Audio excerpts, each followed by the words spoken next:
Okay, if you remember this specific pattern that I shared in one of the videos, okay, and I said that these things are okay for confirming breakout. Suppose maybe there's some sort of a structure that was broken there, and then you end up having that, or maybe the structure, after the structure is broken, the entire pattern is this. It doesn't matter what the structure is, but as long as there's some sort of a breakout followed by that, that is a nice confirmation. Okay, if you watch that video, go and watch that video. I need you to keep this idea throughout this Nasdaq video. Otherwise, let's roll the intro and begin.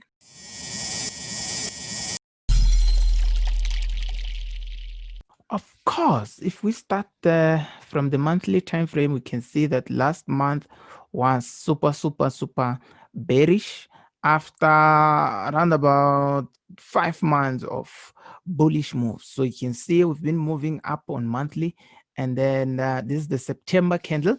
It was a bearish engulfing, not quite nice because we do have these wicks, not quite nice. So we had some sort of rejection towards the end of that specific month. And the first week, of course, of October, you can see that it's been bearish as well. If we go to the weekly time frame, here's that week of October.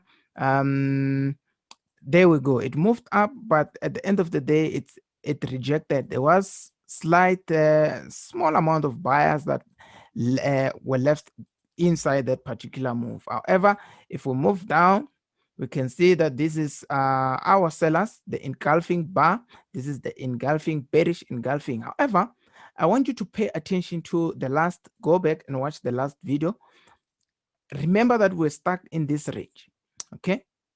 We were stuck in this specific range, and the whole idea was to actually trade these specific areas, okay? Either we sell as soon as price goes out a little bit, okay, wiping out stop losses from these guys before they were these highs. Okay, that was the entire idea. Go back to the Sunday video, last Sunday video, you will be able to see that. All right, I want you to keep the idea of that ABC pattern, or 1 2 3 pattern. I want you to keep that idea because we're gonna use that to explain this particular guy right here. So after that, price went down. This was on Friday, nice engulfing. I understand more people might want to capitalize on that engulfing. That might not be a good plan, especially when you want to sell around that particular structure, because you are not far away from this. Coming from risk reward perspective, this is not going to be a great one. If you sell there and then you hide your stop loss there, you can see that's just a poor risk reward. It's almost a 1:1. It's just a 1:1, not super nice at all. But what you could do, if you want to take advantage of a sell, try to move your sell a little bit higher. Okay, hide your stop loss outside that particular candle. High, move your sell a little bit higher, but this is obviously going to be a sell limit. Okay, sell limit, and then stop loss there, maybe your TP1 around that at the end of that candle, TP2 somewhere there. And this will give you, as you can see, potentially risk to reward of 1:2.76. So if you're risking 2% like me, you'll be getting around about 5% returns. Okay, somewhere around 5% returns of your equity, so which is pretty much decent, which is actually super decent. All right, so that's another one. If you want to look at it from engulfing, use a pending order, the hide your stop loss, the sell limit around it. So if price corrects, it's gonna find your pending order above that particular point. It will make sense as to why I'm saying that it will be much wiser to do that. Remember, this is your resistance structure, and you would like to sell or take sales around those areas, okay, not too far from those areas. But if you're taking a sell right here, as the textbook says once you see this candle, sell around it. Some even go out to say wait for the next candle, which is just pure rubbish. Okay, you can't just do that, because if you do that, look at how low you will be selling. Can you see that? If you sell here, you'll be selling this low. That is the logic. We cannot sell that low. We need to wait for a correction. As soon as price corrects there, that's when we can now start looking for opportunities to sell. Okay, if you were to buy, yes, it would make sense for you to buy this particular instrument somewhere around this. But selling, hell no, I wouldn't sell. So to support that, Remember, one structure was broken, which is this. Okay, it was broken, and what did we get there? We got that ABC, which is confirming a breakout. But what is missing from this is a retest. Okay, a retest is missing, and as soon as we get that particular retest, it will be actually retesting the engulfing, the Friday engulfing, the last engulfing, the daily engulfing that I just showed you.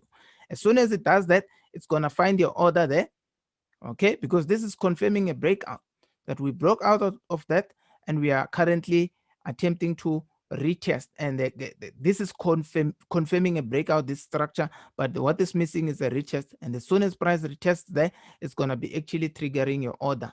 But if you remember, the previous analysis, we're looking for a sell, which we got stopped out because our stop was super tight. Our sell idea was coming from this particular guy there. All right, that, and remember I said as soon as it clears out this stop losses around 161, which was somewhere there. Okay, out there we took a sell somewhere inside that. Fortunately, our stop was very tight. This is the sell position that we took. Okay, we took, and you can see we got stopped out, and it went down to hit our TP there. Unfortunately, we were stopped out, so that's the sell that we actually took. Then from now, where to? One might say, why didn't you place your stop loss a little bit far? You see, that mentality, that is the exact mentality that people have after a trade have gone wrong. If a trade have gone wrong, if you are wrong, you are wrong. If your stop loss placement is wrong, it's wrong. Don't try to adjust things. Don't try to, justify that you could have or you should have done this and that. Make sure that you make peace with the fact that you got stopped out. The fact that you got stopped out and didn't blow your account, that could have gone sideways. That could have moved even up higher and then eventually blow some other people's accounts. But make peace with the fact that you got stopped out. You're gonna find other trades in future. Okay, that is something that you need to actually make peace with. It getting stopped out, it's part of trading. Don't make a blowing part of trading. Blowing accounts is not part of trading. I repeat, blowing accounts is not part of trading. I repeat, losing is part, blowing is not. Don't even justify blowing accounts. Don't even justify blowing accounts. One might say, if you didn't have a stop loss and all, how many people don't use stop loss? How many of you doesn't use stop loss? Let me know in the comment section if you don't use stop loss, and how have that worked out for you. Have you made money in the last 6 months? If you were to look at your trading history for the past 6 months, how much have you made in total? All of it. Okay, let me know in the comment section. Or if you think a stop loss, the market maker, all that crap, do you use a stop loss? If you do, let me know how that have worked out for you. If you don't, let me know how that's working out for you. Okay, yeah, that's another thing. So from here, we are actually back to this support structure. This is why I said buying that engulfing is not going to be, selling that engulfing is not going to be a great move, because we're back to this particular structure. So it will be nice for it to actually retest a bit, okay, and trigger that order maybe somewhere around this area. Let me see if I can share that maybe somewhere around that area. That will be super nice for one to actually get triggered, or slightly higher, maybe around that, the stop loss just slightly above that, and targeting the same zone. Okay, that will be another nice opportunity for sellers. So if they're selling there and hiding their stop there, you can see this is a 1:2 risk to reward. You still be able to get away with more than what you are risking. Okay, that's just another way of looking at it. But for buyers, of course, buyers might be looking for maybe a buy after a slight push below this zone back to the upside. Okay, I think we had a buy earlier on late on Friday. I think we have a buy on this particular guy. Remember, this is just my analysis. This is not an investment advice to say buy. Have your own strategy. Consult your strategies. There's a whole ton of strategies on the website.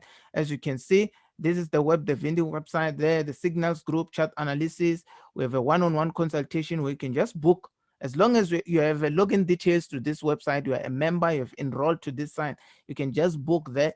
There's a booking link, one-on-one. Don't worry, as long as you are a member of this particular because you are gonna have access to one-on-ones. Just book, and your next Zoom class, check there as well. And then there's a whole ton of other videos in that particular website, and I'm going to add more. If you click on something, if you're a member, if you have clicked on something and it appears to be empty, don't worry, we are busy uploading more videos into this particular thing. So you can see there's the Vindy 1.0 profitable strategy, ultimate trend writing strategy, there's the hit and run strategy, the previous group classes, all about Nasdaq, the TRT, all those things, they are there. But if you have questions and you remember, do book a one-on-one there. Okay, done with that. Okay, so from here, buyers could be looking for opportunities to buy back up. Okay, or alternatively, what you can do is to wait for price to hit that support. If you're more conservative, wait for price to hit that support and look for some sort of trade somewhere there around this portion. Maybe a trend line retest. Let me just get rid of that one. Maybe a trend line retest from this particular guy. All right, trend line retest from this particular guy, maybe down there, or it might step out a little bit to form a shark pattern of some sort before it goes back up. That's another possibility. So buyers could start accumulating their orders down there, or they could possibly push on a much lower time frame, 15 minutes or so. They could possibly push around this particular structure. Okay, maybe there's another sort of a pattern inside there, maybe a harmonic pattern of some sort, maybe something of that nature, followed by that. Okay, they could be potentially looking for that, and there's a nice rejection that took place there, and that is possible that price might actually go back up. So depending on where you're comfortable buying and where your strategy is saying, but this is where I think some buyers are going to be interested buying, others are going to be interested buying there. But sellers, make sure that you use that engulfing entry back up there, and then you sell just towards that. If the engulfing fails, then it means that yeah, the market is ready to push up fully. Remember, trade with a stop loss. Trade with a stop loss. You can look at this from a trend perspective. You can look at this from harmonic perspective, but you need to understand what price is doing. That's the most important thing. I'm gonna come out and say indicators, but price is the best indicator you can ever have, and it doesn't lag. It just shows you what is happening at that particular time. And keep in mind that there's a lot of um underlying fundamental factors that are affecting the market. So make sure that you're safe. Use a stop loss. Understand risk management. That is a very, very important concept to understand. Risk management is the only thing that's going to keep you alive. Okay, not a strategy. I know you're obsessed with strategies. Risk management is going to keep you alive. You can see here when you start this particular guy here, we start with risk management, all these things. Risk management, before we look at the technical part, we start with risk management, because that's the most important concept, or the most important thing in trading. If you have a question, hit me up, send me a WhatsApp. There's a link in the description. There's a Telegram channel where I think I had a free class last week, and the week before last there was a free class there. Make sure that you join the Telegram channel. It's free. The link, just click there, and then yeah, don't forget to hit the like, share the video with your friends if you think this is cool. If you think this is crap and you've watched up to now, then I don't know what's wrong with you. Just subscribe as well. More subscribe, man. What's wrong with you?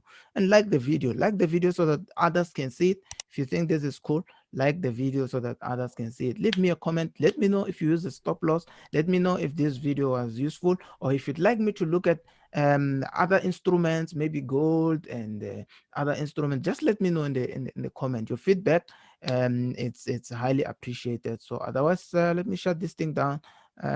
Keep well, use a stop loss.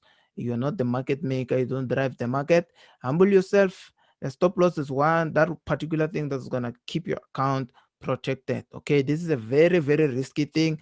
If you are super desperate for money, my advice to you is that don't trade, because it's gonna be psychologically hard. Okay, it's gonna be psychologically hard for you. Do not risk the money that you cannot afford to lose. That's why I'm saying that's going to be psychologically hard. A lot of you text me and say, yo, I'm about to get retrenched, blah blah blah, and all those things. And I tell you guys that please don't trade if that's the key, because it's going to be so much under pressure. You're going to be under a very big pressure, and this is not the way to do it. Otherwise, sharp